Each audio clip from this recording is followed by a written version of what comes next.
यही सब नियम रे अगस्ट 1 रु परिवर्तन होगा जाउची। कौन परिवर्तन होगा जाउची थंबनेल माध्यम तो जानी सारिबनी। तो वीडियो को संपूर्ण देखंतु, पूरा डिटेल्स मु कहिची कौन कौन परिवर्तन होगा जाउची। ता पूर्व आम चैनल जो मैंने भाई भौणी मैंने नुआ कर विजिट करुँच चैनल को सब्सक्राइब कर बेल आइकन को ऑल को क्लिक करंतु, जहाँकि फल प्रथम वीडियो प्रथम नोटिफिकेशन आपण पारे पहुँची जीवो। आउ हाँ, आपणकर फ्रेंड सर्कल हो बा फैमिली मेंबर हो पाखु शेयर कर दिंतु, जहाँकि फल से जापर। आगामी 1 अगस्ट 2025 रु भारत में अनेक आर्थिक नियम रे परिवर्तन होगा जाउची, जार सीधासलख प्रभाव साधारण नागरिक उपर जैव उपर पड़ो। यही परिवर्तन मध्य रही credit card, UPI payment, LPG cylinder, CNG and PNG और एयर टर्बाइन फ्यूएल दर रे परिवर्तन सामिल रही। आसतु जानिबा यही नुआ नियम गुड़िक कौन और यह आपण को किपरि प्रभावित करिवो। 1 रे यूपीआई नियम रे परिवर्तन।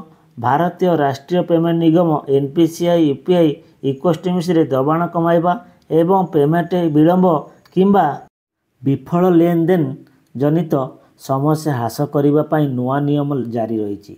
यह नियम आपण स्थानीय दुकान रे पेमेंट को प्रभावित न करें, किंतु बैंक बैलेंस जांच और अन्य कार्य उपरे यह किसी सीमा लगाइब। नुआ नियम अनुसार एक दिन यूपीआई ऐप माध्यम मात्र 50 थर बैलेंस जांच करि। मोबाइल नंबर सह लिंक होता बैंक अकाउंट को दिन को 25 थर जांच करें। ऑटोपे लेनदेन जेपरिक नेटफ्लिक्स किंबा म्यूचुअल फंड किस्ती एवं मात्र 3टी समय स्लॉट रे प्रोसेस हेबो। विफल लेनदेन को नहीं स्थिति दिन को 3 थर जांच करें। 2 रे एसबीआई कार्ड होल्डर पर नुआ नियम। 11 अगस्ट 2025 रु state bank of India SBI card holder मान पर एक बड़ परिवर्तन होगा जाउची। SBI central bank and PSB, UCO bank, Karur Vysya bank, Allahabad bank आदि सह मिलित भाव किसी को ब्रांडेड क्रेडिट कार्ड रे प्रदान करुथिया मागणा एयर एक्सीडेंट इंश्योरेंस कवर 1 कोटी टंका किंबा 50 लाख टंका बंद करने को जाउची। यह कार्ड होल्डर पर एक बड़ झटका हो पारे। एलपीजी गैस परिवर्तन।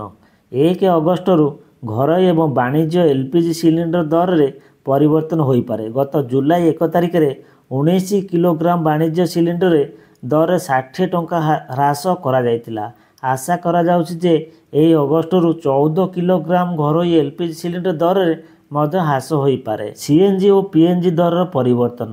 तैल कंपनी माने प्रति मासरे सीएनजी और पीएनजी दर रे परिवर्तन करिथांती। चलित वर्ष एप्रिल पर ए दर रे कौनसी परिवर्तन होई नाही। आशा करा जाउछि जे 1 अगस्ट रु एही दर रे परिवर्तन होई पारे। उदाहरण स्वरूप गत एप्रिल 9 रे मुंबई रे सीएनजी दर 79 टंका 50 पैसा किलोग्राम और पीएनजी दर 49 टंका यूनिट। एयर टर्बाइन फ्यूएल दर परिवर्तन। अगस्ट 1 तारिख रु एयर टर्बाइन फ्यूएल दर रे मध्य परिवर्तन हो पारे। तैल कंपनी माने प्रति मासरे प्रथम तारिख रे एटीएफ दर रे संशोधन करिथांती। गत अक्टोबर रे एयर दर दिल्ली रे 43,480 टंका 22 पैसा टंका प्रति किलो लिटर ह्रास पाई 87,597 टंका 22 पैसा टंका होइथिला।